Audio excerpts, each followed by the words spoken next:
পরম পবিত্র আল্লাহর নামে করিতেছি শুরু। আল্লাহ, তিনি আল্লাহ, তিনি তার 99টি গুণবাচক নামের উপরে পবিত্রবান। আল্লাহ, তিনি সকল প্রকার দোষ ত্রুটি মুক্ত, অর্থাৎ পবিত্রবান। তিনি দয়ার দিক দিয়ে পবিত্রবান, কারণ সব জায়গায় তিনি দয়া দেখান নাই। দয়া তাকেই দেখিয়েছেন যিনি সব কিছু বিসর্জন দিয়ে, ছেলে মেয়ে স্ত্রী সন্তান অর্থ সম্পদ সব কিছু বিসর্জন দিয়ে আল্লাহর কাছে আত্মসমর্পণ করেছেন এবং নবী রাসূল আউলিয়া ইকরামের পথ প্রদর্শন করেছেন।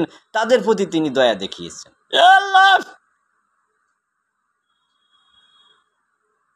তিনি তার বাদশাহীর উপরে পবিত্রবান। আল্লাহ, তার বাদশাহের ধারক ও বাহক হলো নবী রাসূল আউলিয়া ইকরামগণ। তারা পবিত্রভাবে পূর্ণভাবে রাষ্ট্র পরিচালনা করেছেন। একটি টাকাও দুর্নীতি করে অর্জন করেন নাই।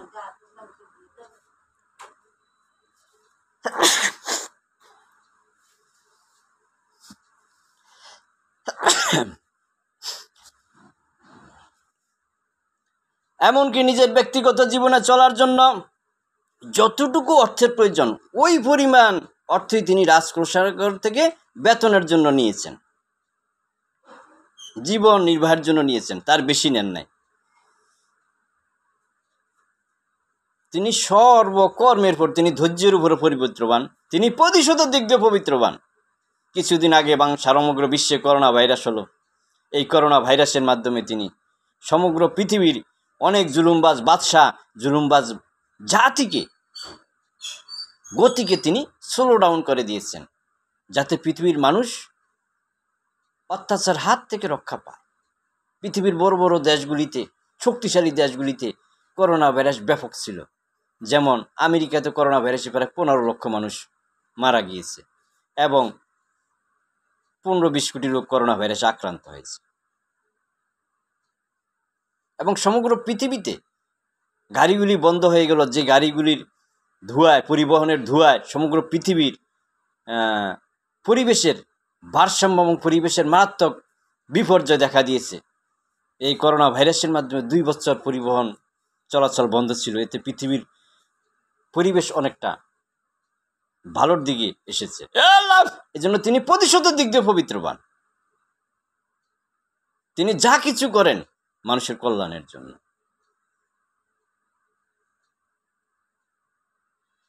এই বাংলাদেশে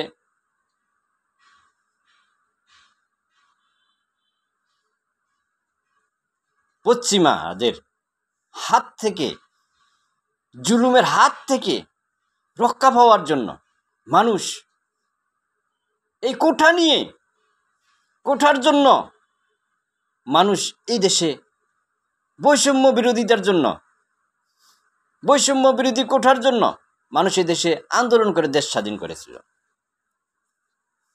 কিন্তু আমরা দেখলাম কি, সেই কোঠার ভিতরে শেখ মুজিব তারা নিজের ছেলে দুটোকে সেনাপ্রধান বানানোর জন্য আর্মিতে ঢুকালেন। তিনি নিজে একদিকে দলীয় প্রধান, অন্যদিকে সরকার প্রধান হলেন। তার পরিবারকে আজীবন ক্ষমতা রাখার জন্য শেখ মনি, আব্দুর রব সোনিয়াবাদ, শেখ নাচের সহ অনেককে, আমির হোসেন আমু সহ অনেককে তিনি পূর্ণ পাওয়ার ক্ষমতা দান করলেন, যার জন্য সেদিন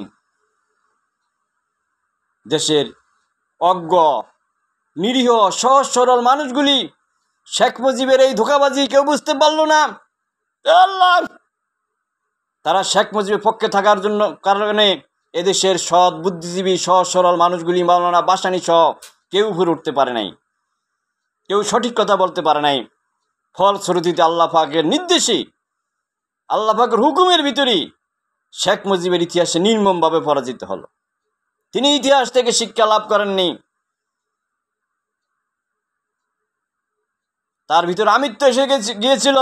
তিনি বলেছিলেন, তোমরা আমার পিপলস আর্মি, তোমরা আমার সৈনিক। নাউজুবিল্লাহ। কেউ কারো আর্মি না, কেউ কারো সৈনিক না। প্রত্যেকে যার যার যোগ্যতা অনুসারে, কর্ম অনুসারে কর্ম করবে। সব কিছুর বাদশা হলেন আল্লাহ পাক। তিনি মানুষের জনপ্রিয়তা দেখে তিনি নিজেকে আর ধরে রাখতে পারেন নাই। আল্লাহ পাক বলেন, আমি তোমাদেরকে প্রতিনিধি, তোমাদের ভিতর থেকে প্রতিনিধি বাদশা বানাই, কিন্তু তোমরা যখন সীমা লঙ্ঘন করো তখন আমি তোমাদেরকে ধ্বংস করে দিই। ফেরাউনকে আল্লাহ পাক যথেষ্ট সময় দিয়েছেন, কিন্তু তিনি যখন সীমা লঙ্ঘন করে মূসা আলাইহিস সালামকে হত্যা করতে চেয়েছিলেন, তখন তিনি নিজেই সদলবলে ধ্বংস হয়ে গেলেন। আমার ব্যক্তিগত পারিবারিক জীবনে, আত্মীয় স্বজনের জীবনে এই ফেরাউন হাসিনা অর্থনৈতিকভাবে আমাকে ব্যাপক ক্ষতি সাধন করেছিল। কারণ আল্লাহ পাকের সবচেয়ে বিশ্বাসী বান্দাগণের সবচেয়ে বেশি শত্রু থাকে তত বড় উচ্চ শিক্ষিত। যুগে যুগে নবী রাসূল আউলিয়া কেরামগণের বিরোধিতাকারী সকল ষড়যন্ত্রের মূল ছিলেন বাদশাগণ। আল্লাহ এটা তারাই জানেন। তিনি বলেন, যখনই মানুষ সীমা লঙ্ঘন করে তখনই তারা ধ্বংসপ্রাপ্ত হয়। আল্লাহ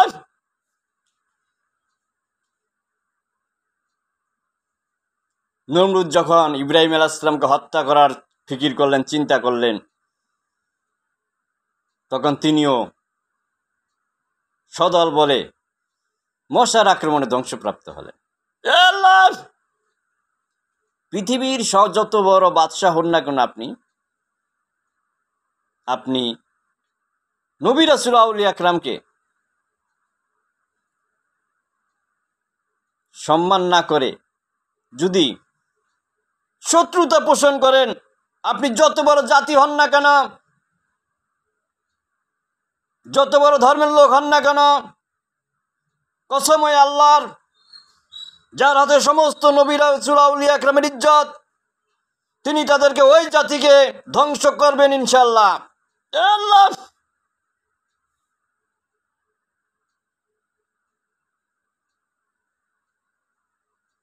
তিনি আল্লাহ, তিনি তার মুত্তাকিদের জন্য উত্তম পুরস্কার রাখিয়াছেন। এই জন্য নবী রাসূল আউলিয়া কেরামগণ কখনো বিবি বাচ্চা, ছেলের সন্তান, অর্থ সম্পদ, বাড়ি গাড়ি এগুলির ফিকির করেন নাই। আল্লাহ তারা জঙ্গলে ছিলেন, কিন্তু পৃথিবীর শ্রেষ্ঠ বাদশাহ আল্লাহ পাক তাদেরকে বানিয়ে রেখেছেন। বাদশাহ ইব্রাহিম আদম বলেছেন, মানুষ যদি জানতো নবী রাসূল আউলিয়া কেরামদের আল্লাহ পাক কোন স্থানে রেখেছেন, তাহলে দুনিয়ার বাদশাহ রেখে তাদেরকে হত্যা করত। এই জন্য যুগে যুগে যত বড় জালিম বাদশাহ তত বড় শয়তানের জ্ঞান তার মাথায় থাকে। এই জন্য জালিম বাদশাগণ নবী রাসূল আউলিয়া কেরামগণকে হত্যা করতে চেষ্টা করেছেন অথবা হত্যা করেছেন। যেমন ঈসা আলাইহিস সালামকে সর্বশেষ কৌশলে যখন ধোঁকাবাজ আলেমগণ, ধোঁকাবাজ বাদশাগণ নিজেদের অস্তিত্ব টিকে না, ঠিক সেই মুহূর্তে ষড়যন্ত্র করে ঈসা আলাইহিস সালামকে তারা হত্যা করে। আল্লাহ কিন্তু কোনো মানুষকে হত্যা করলে তার আত্মা, আল্লাহ পাক নবীদের আত্মা পবিত্র, চিরঞ্জীব, চিরস্থায়ী, সম্মানিত আত্মা কখনো মৃত হয় না। আল্লাহ দুনিয়া হতে যে একবার চলে যায় সে আর ফিরে আসে না। আজ পর্যন্ত কোনো প্রমাণ নাই দুনিয়া থেকে যে একবার চলে যায় সে আর ফিরে আসতে পেরেছে। এই দুনিয়ার কোনো বাদশাহ, সকল বাদশাহ মিলে একত্রিত হলো কোনো মৃত ব্যক্তিকে জীবিত করতে পারবে না। আল্লাহ আল্লাহ পাক সকল প্রাণীর, সকল রুহসমূহের উপর একটা নির্দিষ্ট মেয়াদ দিয়ে, আমাদের দেশের যে কোনো পণ্যের উপর একটা ডেট ওভার সার্টিফিকেট থাকে, ওই নির্দিষ্ট একটা ডেট ওভারের সার্টিফিকেট দিয়ে রেখেছেন। কারণ সব কিছুই তিনি সৃষ্টির পরে সৃষ্টি করে লিখে দিয়েছেন ধ্বংস। একমাত্র তিনি চিরঞ্জীব, চিরস্থায়ী। আল্লাহ তিনি আল্লাহ, তিনি মানব জাতির কল্যাণ চান। আল্লাহ পাক বলেন, ফাযকুরুনি আযকুরুকুম ওয়াশকুরুলি ওয়ালা তাকফুরুন। আল্লাহ আমাকে তোমরা ভালোবাসো, আমি তোমাদেরকে ভালোবাসবো। এখন আপনি যদি আল্লাহর পক্ষে ভালোবাসেন, তাহলে আপনার কার্যক্রমে বোঝা যাবে আপনি আল্লাহকে ভালোবাসেন, আপনি হকের উপর আছেন। প্রথমে আপনি নবী রাসূল আউলিয়াদেরকে ভালোবাসেন, নবী রাসূল আউলিয়াদেরকে ভালোবাসে, তাদের ইক্তেদা করেন, তার পবিত্র মানুষদের অনুসরণ করেন। তাদের কিতাব ছাড়া তো আপনি আলেম হতে পারবেন না, তাদের কিতাব ছাড়া তো আপনি পবিত্র হতে পারবেন না। আর সমস্ত কিতাবের ভিতরে আল্লাহ পাক তার পবিত্র মানবদের বাণী লিপিবদ্ধ করে রেখেছেন। আল্লাহ পাকের কথাগুলি, কার্যক্রমগুলি নবী রাসূল আউলিয়া কেরামদের মাধ্যমে জমিনে প্রকাশ পায়। এই জন্য তাদের নামের সাজা আল্লাহ শব্দটা। আল্লাহ নূরুস সামাওয়াতি ওয়াল আরদ, আল্লাহ হলেন সকল আলোর উপরে আলো। মুহাম্মদ সাল্লাল্লাহু আলাইহি ওয়াসাল্লাম কে একবার সবাই পাগল বলেছিল, সবাই মিলে পাগল বলতো। তো আল্লাহ পাক ঘোষণা করেন, ওমা সাহিবিকুম বিমাজনুন ওয়ালাকাদ রাহুল বিউফকিল মুবিন। তোমাদের নবী পাগল না, তিনি দিগন্তে, দিগন্ত তো বলছেন শেষ প্রান্তে তিনি আল্লাহকে দেখেছেন। আল্লাহকে সরাসরি দেখার কারো ক্ষমতা নেই। ইমাম আমরা 108 বার 115 বার আল্লাহকে দেখেন স্বপ্নের মাধ্যমে, প্র্যাকটিক্যালি কেউ আল্লাহকে দেখেন নাই সরাসরি।